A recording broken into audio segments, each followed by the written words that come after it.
It's a warm day in one of America's suburbs.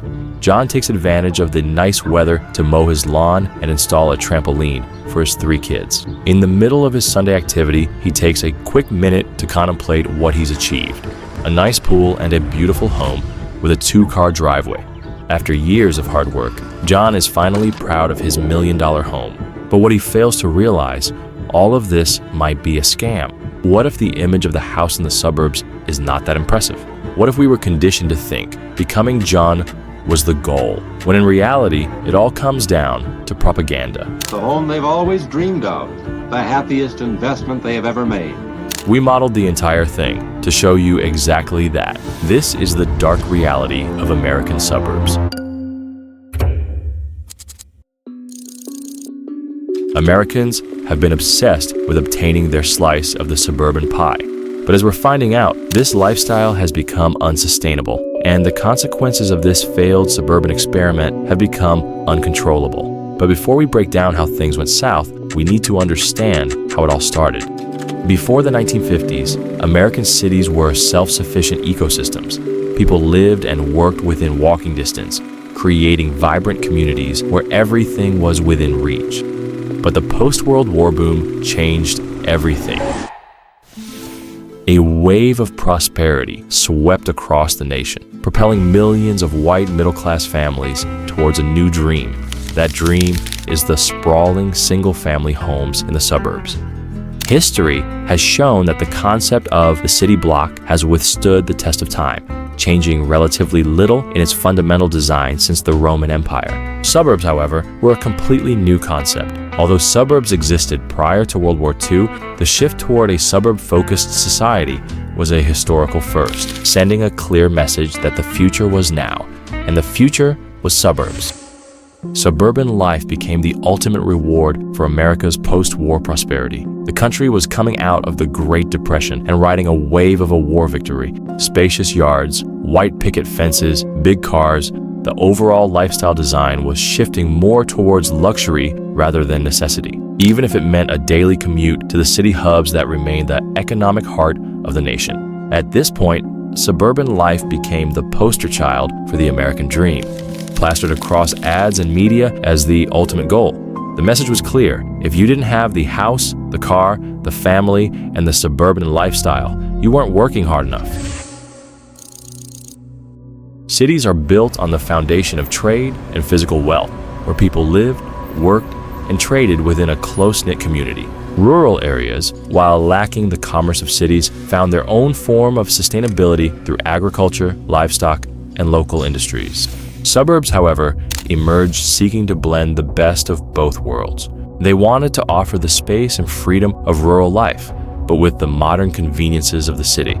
The concept was thoughtful, but the challenge lays in the cost of achieving this seemingly perfect balance. Suburban sprawl, with its vast expanses of single-family homes, comes at a steep price. The sheer size of these communities requires a massive investment in infrastructure, from roads and pipelines to electricity grids, often quadrupling the cost of servicing the same number of people in a city. This financial burden extends beyond initial construction, as infrastructure needs regular and costly maintenance every 15 to 25 years.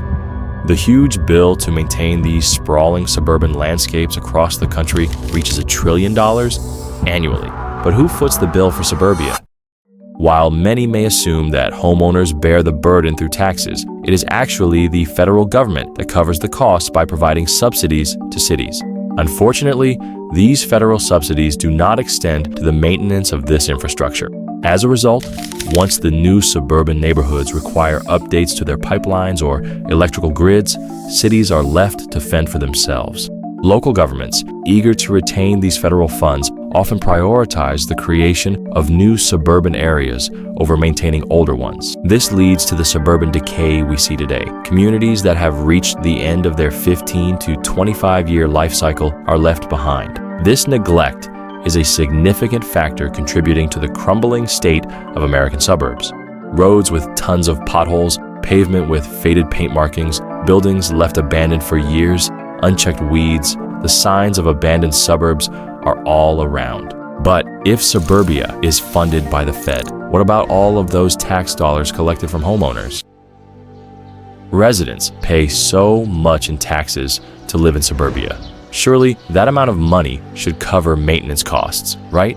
No, not even close. Like I said, the problem with suburbia is the low density compared to the investment it takes to maintain. If people in the suburbs were to cover the cost of their infrastructure themselves, they would be paying possibly double or triple what they're paying now in property taxes. If suburbia was a company, it would have gone bankrupt decades ago. I wish I could end the video here, but unfortunately, suburbs have a lot more problems than just maintenance. Small businesses had no choice but to shut down facing the invasion of big brands. In well-designed cities, blocks are covered with dozens of small mom-and-pop shops lining a walkable area. If one or two stores go out of business, the revenue flow of the area wouldn't get hurt. And it's only a matter of time before another store, gym, office, or residence will take over the space. But that's not the case with suburbia. First, you can't really open a shop because of the zoning laws. But even if you do, you'd get crushed by big companies nearby. I mean, the whole financial model of the suburbs is broken. But it's not just about money. Things are way worse in other areas as well. I like cars. Rather, I like the idea of cars. I remember being excited to get my first car back in 2010. It wasn't fancy by any means, but it got me from point A to point B. In American suburbia, a car is a necessity and is treated with as much care and consideration as a person, if not more. It is impossible to get anywhere without one. The distances between homes and businesses are too vast to travel on foot. You can't drive by suburbia without seeing scenes like these. Not to mention the massive parking lots and multi-story structures meant to house cars. At many businesses, the property designated for parking is often double the size of the business itself. Vast asphalt dumps that are both ugly and half-empty most of the time. And if you want to take public transportation, good luck with that. Whatever time is required by car, add to it another 30 minutes to an hour. The pretty, clean, colorful suburbs may not be that great after all. But we haven't even gone through the real major problem with suburbs. The nuclear family was more than just a family structure. It was the cornerstone of the American dream. Despite diverse family arrangements, the idea of the perfect nuclear family, complete with a single family home, was relentlessly promoted through advertising, media, and even political rhetoric. Let me show you what's being accomplished. It is now possible to have the individual styling every family wants in its home. The suburban experiment led to the creation of R2 zoning, a restrictive model that permits only single-family homes. That's why suburbs have a cheap copy-paste urban design. Why did suburbs rely heavily on this R2 zoning? Racism. Plain and simple. At the end of the segregation era, the racism that spawned it didn't disappear. It evolved. At the time, racist people couldn't keep Black Americans out of their neighborhoods legally by the color of their skin. They would keep their neighborhoods white through classism and money. The American dream was unobtainable for the vast majority of Black Americans. Although today's American society has come a long way from the 50s beliefs, for some reason, these zoning laws are still standing. With all of these problems, there's also the question of security.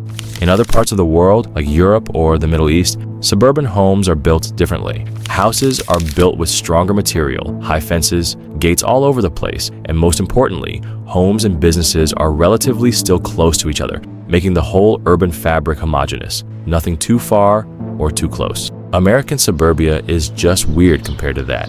You cross the street, jump over a useless white fence, hit a light wooden door, and you're in someone's living room. Americans are one door away from the street, which is obviously a problem for houses with such steep prices. Will we ever see other, more functioning suburban designs, or will things just stay the way they are?